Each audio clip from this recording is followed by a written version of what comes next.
Gente, Na Nuvem está no ar e hoje nós temos um tema muito legal e importante de nós falarmos, não é, Giba? É um tema pela qual eu tenho feito parte, eu tenho certeza que a maioria dos brasileiros de todos os lugares, seja a nação que você estiver, também você já ouviu falar, está passando ou conhece alguém que está passando.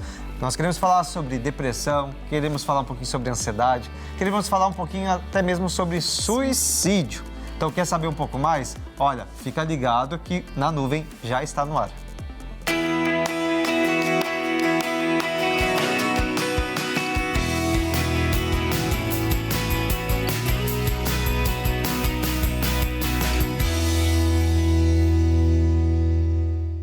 Olha que interessante, todo o Na Nuvem sempre tem um tema diferente. Um tema diferente e pertinente e importante e bom da gente falar, não é, Giba? É um tema que nós queremos sempre que seja prático na nossa vida, né? Um tema atual, um tema que simplesmente possa ser vivenciado por todos nós. Por exemplo, o tema de hoje, o qual eu estou vivenciando. Então, eu mesmo vou ter dicas aqui. Eu vou fazer perguntas também. E é interessante, Giba, que não só quem já passou por isso, mas também para as pessoas que acompanharam outras pessoas que passaram por isso.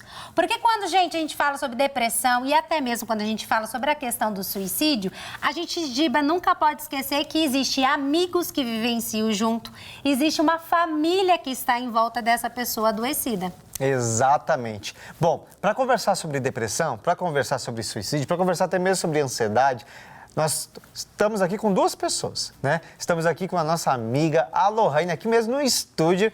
Oi, Lohane, tudo bem? Oi, tudo bem? Prazer estar aqui com vocês. Gente. Muito obrigado por ter recebido o convite. A Lohane diz, mas eu sou um pouco tímida. Eu disse, não, eu também sou, não tem problema nenhum. Ela tem vivenciado um pouco, passou por um pouco esse processo também de ansiedade, depressão, e a gente quer conversar um pouquinho com ela, mas também chamar uma especialista aqui na tela, gente. Exatamente. Uma pessoa muito relevante, a qual nós temos um carinho muito grande. E nós estamos aqui de forma online, nós queremos chamar nesse momento a nossa especialista, Dani Bessa, que é psicóloga clínica. Dani, seja bem-vinda no Na Nuvem. É um prazer estar com vocês. Obrigada pelo convite. Ah, gente, que delícia! Duas mulheres que vão poder contribuir, mais o Giba, né? Para contribuir junto conosco nesse Na Nuvem. Ou seja, eu estou dia, no né? menor número aqui. Ô, Giba! Mas tudo bem, tá tudo bem. O senhor está trabalhando no meu coração nesse momento. Vai dar tudo certo no final, viu? Vai sim! Nós queremos já iniciar, então, né? A Lohane vai trazer hoje também, né, um pouco do como a gente foi para ela enfrentar, né, esse processo da questão do tratamento da depressão. E a gente já quer dar, né, a partida aqui fazendo uma pergunta para Dani. Dani. Peraí, antes de a Ari fazer a pergunta para Dani, eu quero que tu, nesse momento que está no YouTube, tu faça também uma pergunta ali. Coloca no chat, coloca nos comentários, faça uma pergunta sobre depressão, sobre ansiedade. Nós vamos entrar ali, a gente vai tentar de alguma forma ajudá-los, olhar essas perguntas, levar até mesmo para a Dani, que eu sei que num tempo oportuno ela vai também estar respondendo, tá bom? Dani, então pra gente dar o ponto, né, de partida, eu queria te perguntar... Por que ainda tu acha que as pessoas ainda têm dificuldades de falar sobre a depressão e até mesmo sobre o suicídio hoje em dia? Bom, Ari, tem uma série de questões que podem cooperar para a dificuldade de falar em depressão. Uma delas é que a gente tem dificuldade de falar das nossas emoções negativas. Tem um autor chamado Byung-Chul Han. Ele tem um livro chamado Sociedade do Cansaço e ele fala que nós sofremos de um excesso de positividade. O que é esse excesso de positividade? A gente tem que estar sempre bem, sempre feliz, sempre otimista. E nós não aprendemos a lidar com as nossas emoções negativas. Que, na verdade, não existem emoções negativas, mas algumas emoções a gente tende a escondê-las. A gente faz isso com a raiva, com o medo, com a tristeza. Então, com aquela a sensação de fracasso, com a vulnerabilidade.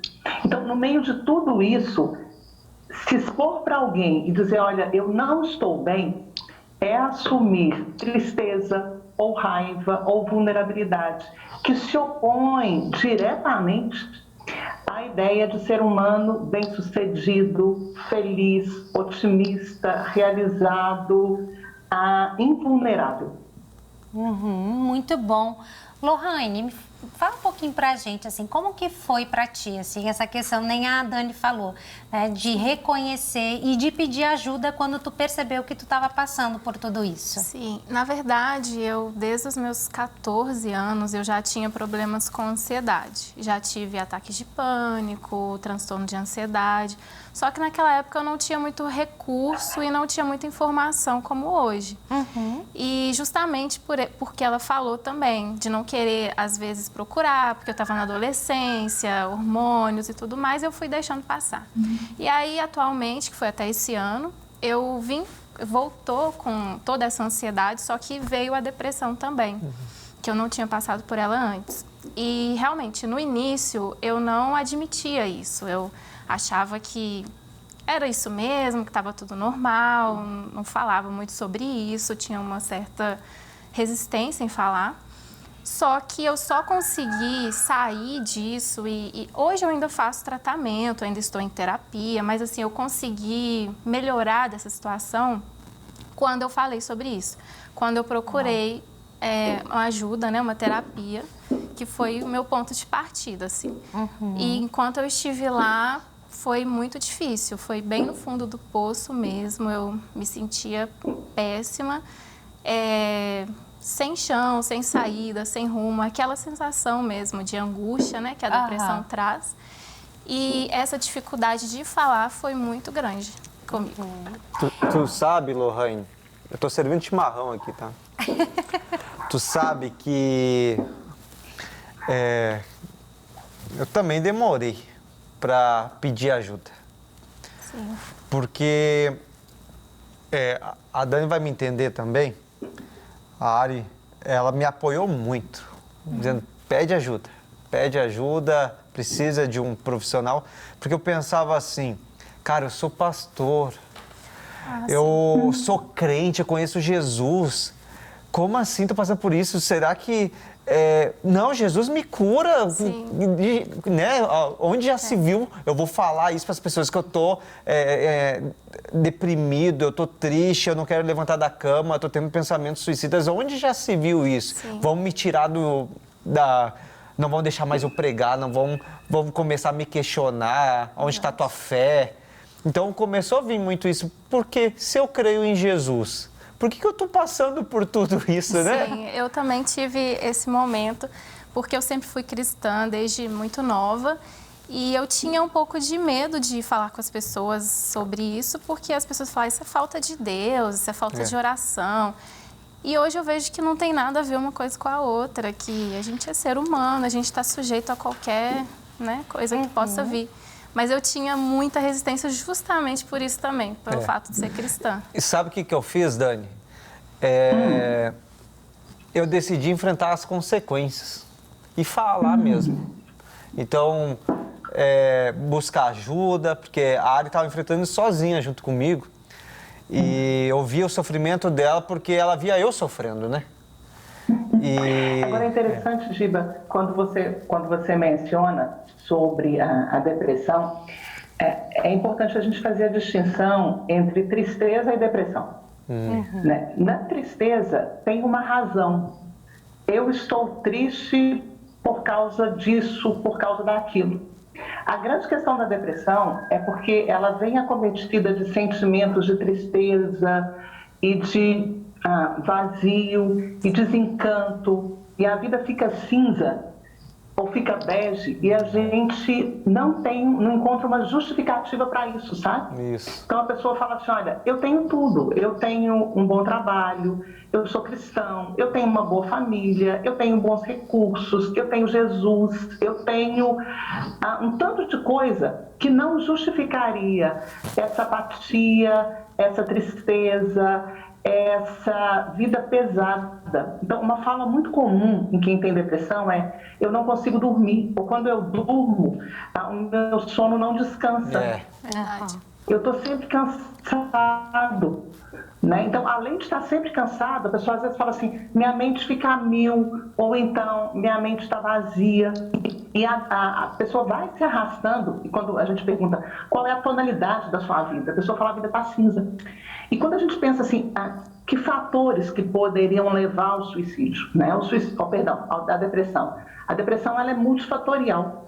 Então, existem fatores orgânicos que podem predispor a um quadro depressivo, fatores sociais, fatores emocionais, até fatores espirituais. Então, quando a gente vai pensar na depressão como multifatorial, e em alguns momentos a gente olha e fala assim, fatores sociais, então a gente olha e fala, poxa, eu tenho uma mentalidade de alguém que se julga culpado o tempo inteiro, e aí socialmente eu perdi o emprego, espiritualmente eu sou acusado de ser alguém sem fé, e fisicamente eu descobri que eu tenho diabetes, ou que eu tenho um problema cardíaco, ou que eu tenho um hipotireoidismo mais grave, que podem cooperar, tudo isso junto pode cooperar para que eu possa estar num quadro depressivo. Quando eu falo cooperar, porque não são determinantes.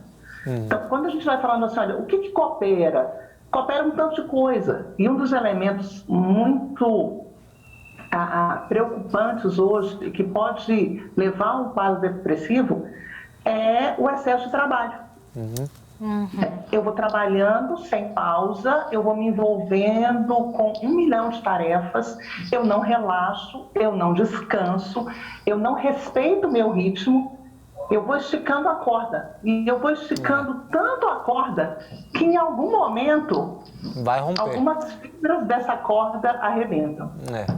Antes que a corda inteira arrebente, busque ajuda. A minha corda estava quase arrebentando. Algumas fibras já tinham arrebentado. E Lohane, como é que foi assim, né? Tu é casada também, né?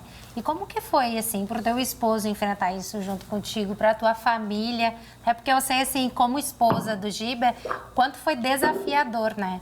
Eu como esposa, pastora também, psicóloga também, mas ao mesmo tempo é diferente, porque era meu esposo que estava passando por isso, né? Então, naquele momento, a gente, na realidade, toda a técnica da psicologia, a gente meio que esquece, porque a gente tem um vínculo afetivo que era de esposa. E muitas vezes, para mim, era desafiador ver ele. A gente vê um corpo que estava perfeito, o corpo fisicamente perfeito, mas a sensação de que muitas vezes ele se arrastando, assim, não conseguindo fazer até mesmo aquilo que ele mais amava fazer. E como que foi isso para tua família também, né? E para o teu esposo? Foi muito difícil, principalmente para ele, porque era mais eu e ele, minha família mora um pouco longe, meus pais. Eu tenho família que é a família dele, que me apoia também. Mas no momento que estava só nós dois ali, ele que percebeu mais, da mesma forma que foi você com ele. Ele falou comigo, olha, você precisa procurar ajuda, porque já está num estado que eu não tinha forças para levantar da cama, é igual ela falou, para mim era tudo preto e branco, não tinha sentido, nada me motivava. Ele tentava de tudo, ele tentava me levar nos lugares que eu mais gostava, fazer as coisas que eu mais queria, me presentear com as melhores coisas. E não adiantava, não é sobre isso, nada estava bom, entende? Então, assim, foi um momento de muita prova pra gente, para mim, mas eu acredito que pode ter sido mais ainda para ele, que estava lidando com aquela situação.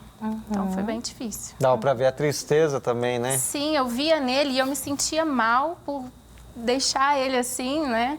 Apesar que não foi uma culpa, não foi algo direto que eu quis fazer, mas eu queria ficar bem, para deixar ele bem, para deixar a gente bem novamente no eixo, só que eu não conseguia, era algo que não estava no Porque a gente se sente culpado, vai dizer que não bate uma culpa. Porque eu me sentia culpado por ver a área assim, por eu saber tudo que eu já sei das escrituras, por eu ter chegado onde eu cheguei. Por tudo que você tem. Tudo que tem. E tu diz, cara, mas por que eu tô me sentindo assim? Tu quer tirar esse sentimento e não consegue. É um vazio, assim, né? De inutilidade, de incapacidade de acabar com a dor, né? Isso, e eu também somei com alguns outros sintomas de ansiedade, insônia, e aí foram virando uma bola de neve. Então, se eu não procurasse ajuda, eu não sei o que seria de mim hoje. Porque é uma visão que eu tenho, Dani. Quem suicida, comete suicídio, não é que a pessoa quer morrer, ela quer acabar com a dor. Tem 4 sinalizadores ou 4 Ds para a gente observar antes de um suicídio, sabe, Giba? Então, a depressão, desesperança, desamparo e desespero. Então, assim, quando você fala a pessoa quer acabar com essa dor, sim, porque junto com a depressão não é o único fator que predispõe ao suicídio, mas é um dos principais, as doenças mentais, elas são as principais motivadoras para o autoextermínio, né? Mas assim, a gente vai pensando sempre nesses 4, os teóricos pensam nesses 4 Ds: depressão, desesperança, desamparo e desespero. Então, a desesperança, quer dizer, não tem mais futuro para mim, não tem esse túnel, não tem luz no final do túnel, né? O desamparo, eu estou sozinho, e o desespero. Então, quando nós trabalhamos com pessoas que vêm com essas ideias mais desesperançadas, o nosso trabalho como terapeutas é encontrar elementos que sirvam de esperança. E na questão do desamparo, pessoas em quem ela pode confiar. Muitas vezes, às vezes, um choque de mostrar para a pessoa, falar assim, olha, se você desiste de viver, você vai afetar diretamente pelo menos 10 pessoas. E indiretamente, não tem nem como contar. Então, uma pessoa que se suicida, ela afeta diretamente algumas. E indiretamente, ela nem mensura. Então, quando nós pensamos, ou quando se pensa na prevenção ao suicídio, que é o que acontece no Setembro Amarelo, e que vários programas dizendo, olha, é possível prevenir, porque a pessoa precisa encontrar sentido. Então, ela encontrando sentido, ela consegue avançar. Mas, para isso, ela precisa também, se ela estiver num quadro de um adoecimento mental mais grave, procurar ajuda, né? E aí essas ajudas, elas vão ser é como se fosse um banco, né? São os 4 pilares desse banco, os 4 apoios desse banco, né? Então ela vai precisar procurar psiquiatra, vai precisar procurar terapia, vai precisar de fazer atividade física, e essa dimensão espiritual também está presente. Então ela vai precisar buscar esse elemento da espiritualidade. Muito bom. Por quê? Porque esses 4 pauzinhos, né, ou esses 4 apoios, eles são muito importantes para que a pessoa consiga recuperar a saúde emocional. Então, se eu puxo só para o espiritual, mas esqueço os outros, meu banco fica capenga. Se eu penso só na medicação e esqueço os outros, também. Então, cada um desses 4 elementos é muito importante para um quadro de depressão, né? Então, assim, quando a gente vai pensar que fatores que podem proteger, né? Fatores podem funcionar como fatores protetores: suporte familiar, bons relacionamentos sociais, boa capacidade cognitiva, tratamento para transtorno mental, religião, trabalho, podem funcionar como elementos protetores. Dani, saiu uma pesquisa bem interessante que revela que 26% dos pastores já lutaram com algum tipo de doença mental. E esse estudo, ele apontou que pastores mais jovens são os mais propensos, né, a contar que tem problemas de saúde mental. Por que os mais jovens? Exatamente porque é cobrado mais deles. Tem aquela questão de que eu preciso produzir e eu preciso me tornar alguém relevante aqui. A pessoa mais jovem, ela tende a ser mais intensa em tudo aquilo que ela faz. E muitas vezes ela acaba desconsiderando aqueles elementos que eu mencionei no início, ela acaba desconsiderando o descanso, relacionamentos sociais confiáveis, pequenas pausas que são importantes para relaxar, tempos de reflexão, então, sono. Então, se eu junto ausência de sono, então, qualidade de sono ruim, mas alimentação ruim. Então, eu durmo mal, eu jejuo demais, eu trabalho o tempo inteiro, eu sou cobrado o tempo inteiro, joia. A gente está lidando com um elemento potencial muito complicado. Então, você só fala assim, olha, comer bem, dormir bem, são elementos importantes como pausas, tempos de reflexão, convívio social. Tem um autor chamado Popov, ele tem um livro, se não me engano, Pastor como Conselheiro, e ele conta no seu livro que ele foi procurado por um jovem pastor. E aí, quando esse jovem pastor chegou até ele, falou assim, olha, eu vim te procurar porque eu queria conversar sobre questões da minha vida. Ele falou, mas você dirige uma grande igreja. Ele falou assim, olha, a minha vida ela é caracterizada por uma superabundância de contatos e uma pobreza de relacionamentos. Uau. E que bom que esse jovem pastor percebeu que ele podia procurar uma ajuda. Porque um dos elementos também complicadores, aí quando a gente fala sobre o exercício pastoral, é que os pastores muitas vezes têm poucos amigos e poucas pessoas confiáveis.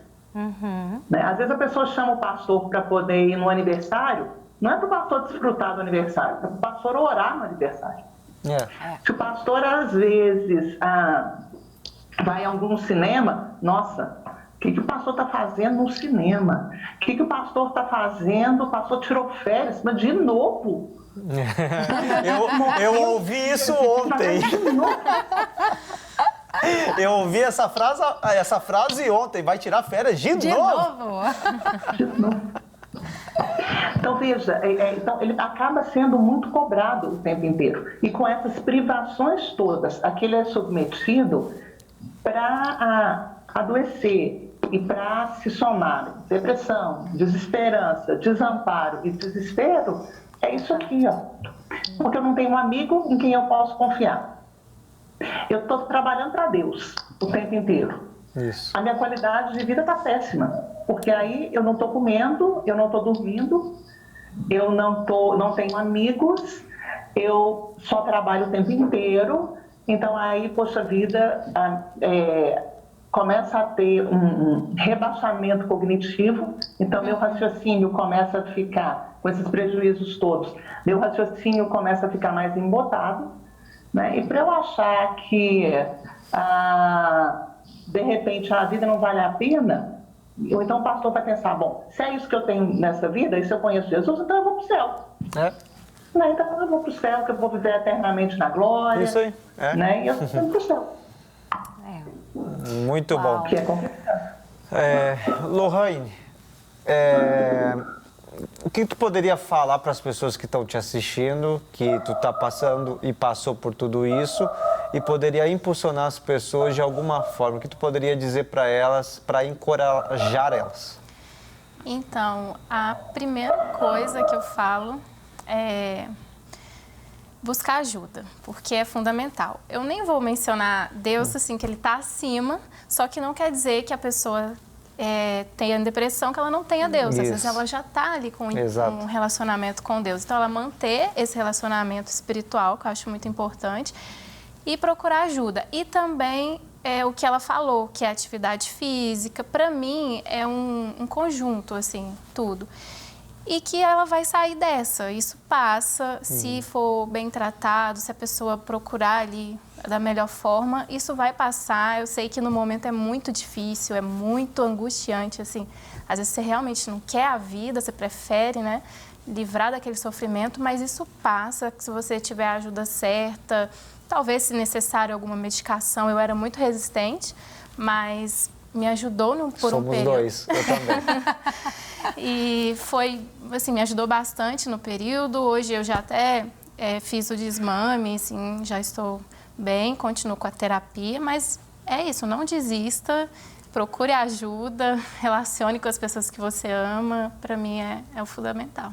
Muito bom. Dani, tu como profissional, o que tu falaria para mim, para a Lohane e para todas as pessoas que estão passando por isso ou estão vendo pessoas passarem por isso?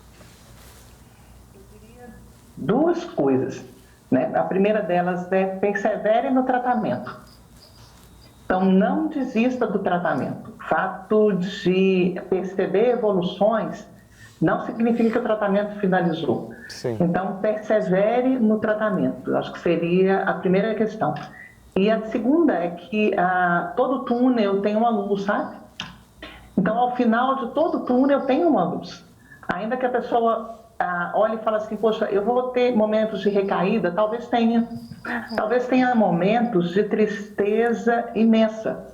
Aqueles momentos em que fala assim, poxa, hoje eu estou numa bad, né? Hoje eu não estou dando conta. Então, o fato de ter esses momentos, ainda no tratamento, de ter esses momentos em que vem aquela bad, não significa que houve retrocesso. Significa que tem momentos da vida que são mais tensos e que a gente precisa aprender a acolher as emoções da gente. O que significa acolher? Eu hoje estou triste, eu hoje estou com raiva, eu hoje não dou conta de estar em determinado ambiente, ou eu consigo verbalizar isso, faço uma oração e vou na força do Senhor, ou eu olho e falo assim, hoje eu não dou conta, amanhã eu vou. Então, assim, perseverar no tratamento, perceber que em alguns momentos, alguns momentos de bad podem acontecer. Agora, isso não significa um retrocesso. Significa que, ok, eu não continuo imune à tristeza, apesar de tomar medicação. Mas que o quadro já não é tão complicado como era antes. Né? E procure pessoas que sejam amigas, que sejam um apoio. Eu fico muito encantada, Giba, com um termo chamado, Giba, Ari, Lohane, que é um termo chamado comunidade terapêutica.